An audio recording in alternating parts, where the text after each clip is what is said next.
important in pet rabbits, just the way they are in dogs and cats and people for that matter.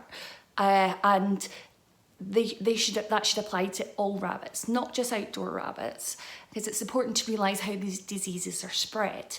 So the 3 diseases that we can vaccinate against in the UK are myxomatosis, rabbit hemorrhagic disease 1, and rabbit hemorrhagic disease type 2. So myxomatosis is spread by flying insects as well as touch. So even indoor rabbits can catch it, because I haven't found a way to keep flying insects out of my house, and if any of you have found a foolproof way of keeping flying insects out of your house, I would love to hear about it.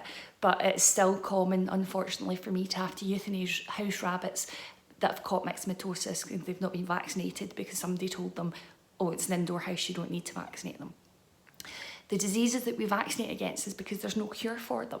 If your rabbit gets myxomatosis, you're going to lose them. It's very rare for a rabbit to survive myxomatosis. Now, there are the odd one that does it, but they're few and far between.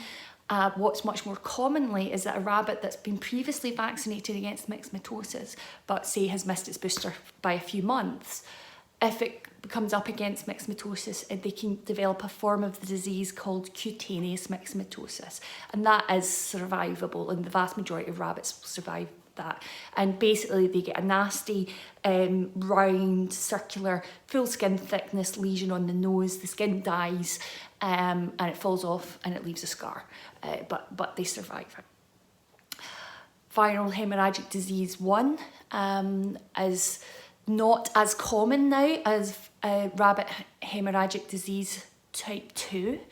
But rabbit hemorrhagic disease, some people refer it to as viral hemorrhagic disease type 1, had a very, very high mortality rate. So 90% of rabbits that get infected with it would die.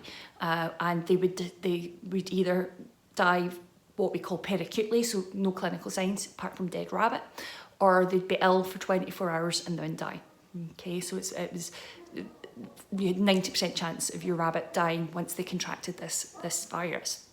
So vaccination really is the only way that we have of preventing them coming down with this.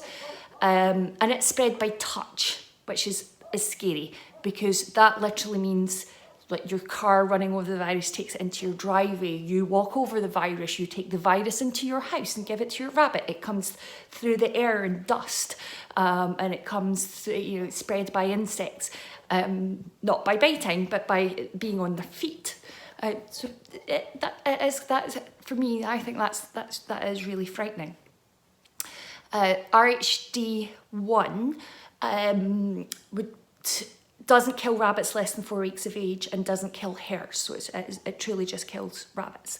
And there is a vaccination for a long time that had a combination of Myxo and RHD1 in it. And up until fairly recently, we had to give 2 vaccines 2 weeks apart, because the second one was for RHD type 2. Now, RHD type 2 again is spread in exactly the same way as RHD type 1, so by touch, but although it's less pathogenic, and by what I mean by that is in the literature, them dying, its mortality rate is anywhere between 20 and 50%. It can cause chronic liver problems, so the rabbits that survive often have liver damage and are ill for a prolonged period of time. It also kills rabbits less than 4 weeks of age, and it also kills hares. Okay, so it is very much something that we should be vaccinating against.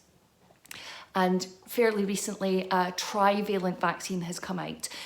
What does trivalent mean? It basically means all 3 diseases are in the one vaccine that you give yearly.